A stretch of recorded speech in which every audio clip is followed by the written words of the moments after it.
Born Araminta Ross around 1822 in Dorchester County, Maryland, Harriet Tubman's early life was steeped in the brutal realities of slavery, a system that defined her existence from infancy. Her parents, Harriet and Ben Ross, were enslaved themselves, and Araminta was one of 11 children, each facing a precarious future at the whim of their enslavers. The Ross family endured constant separations as their children were sold off to different plantations, a common practice designed to break familial bonds and maximize profits. Araminta's childhood was marked by hard labor, first as a child nurse and then as a field hand, enduring physical abuse and witnessing countless acts of cruelty. One particularly harrowing incident occurred when she was around 13 years old and intervened to protect a younger enslaved man from a brutal beating, resulting in a severe head injury that plagued her for the rest of her life.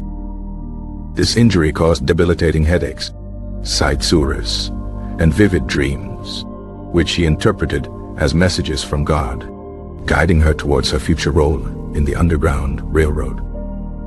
In 1844, Araminta married John Tubman, a free black man, which offered a temporary sense of security, though her future remained tied to the institution of slavery.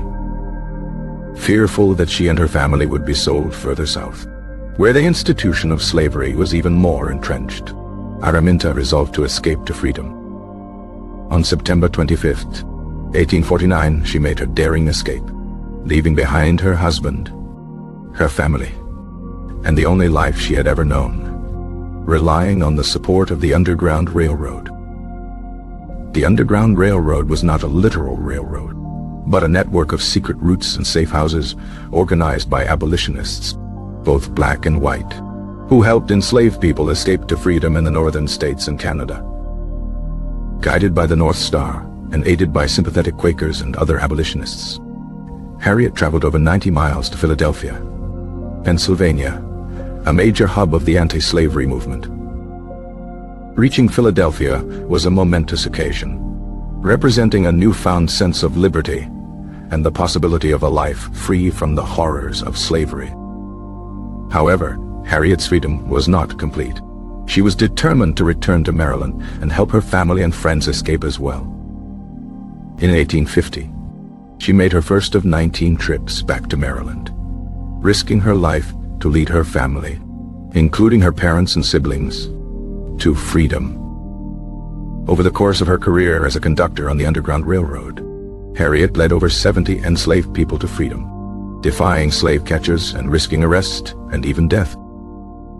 Her knowledge of the Maryland landscape, her exceptional navigation skills, and her ability to inspire trust made her an incredibly effective conductor. She employed various disguises, used coded messages, and navigated through the darkness, always staying one step ahead of her pursuers. Harriet's leadership skills extended beyond navigation. She was a skilled negotiator, a resourceful strategist, and a powerful motivator. She instilled a sense of unity and purpose within the group, ensuring that everyone understood the risks involved and was committed to the journey. Her unwavering faith in God provided her with the strength and courage to persevere in the face of adversity.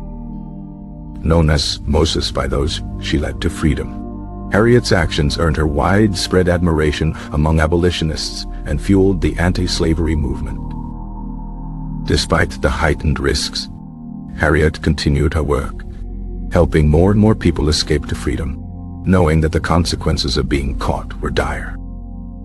The outbreak of the Civil War in 1861 provided Harriet with new opportunities to contribute to the fight against slavery. She volunteered her services to the Union Army, working as a cook, nurse, and scout, utilizing her extensive knowledge of the Maryland landscape.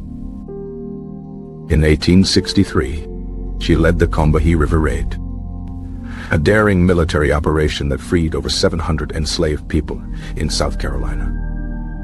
This raid, a testament to her strategic brilliance and bravery, was a pivotal moment in the war and a major blow to the Confederacy. Following the Civil War, Harriet returned to her own liberation efforts, helping formerly enslaved people find work, secure education, and rebuild their lives.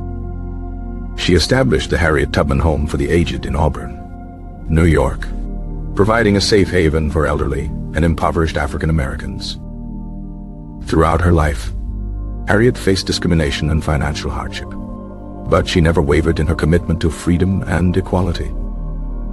She married Nelson Charles in 1869, and together they adopted several children, providing them with a loving and supportive home. Harriet's activism continued into her later years, advocating for women's suffrage and speaking out against racial injustice. She became a symbol of courage, resilience, and unwavering faith, inspiring generations of activists and freedom fighters. Harriet Tubman died on March 10, 1913, at the age of 93, leaving behind a legacy of extraordinary courage and selfless service. Her life's work embodies the enduring power of the human spirit to overcome adversity and fight for a more just and equitable world. Today, Harriet Tubman is recognized as one of the most important figures in American history, a true hero of the Underground Railroad and a champion of human rights. Her story continues to resonate with people around the world, reminding us of the importance of standing up for what is right, even in the face of seemingly insurmountable odds. The struggles she endured, the risks she took, and the lives she saved serve as a powerful testament to the enduring human desire for freedom and equality.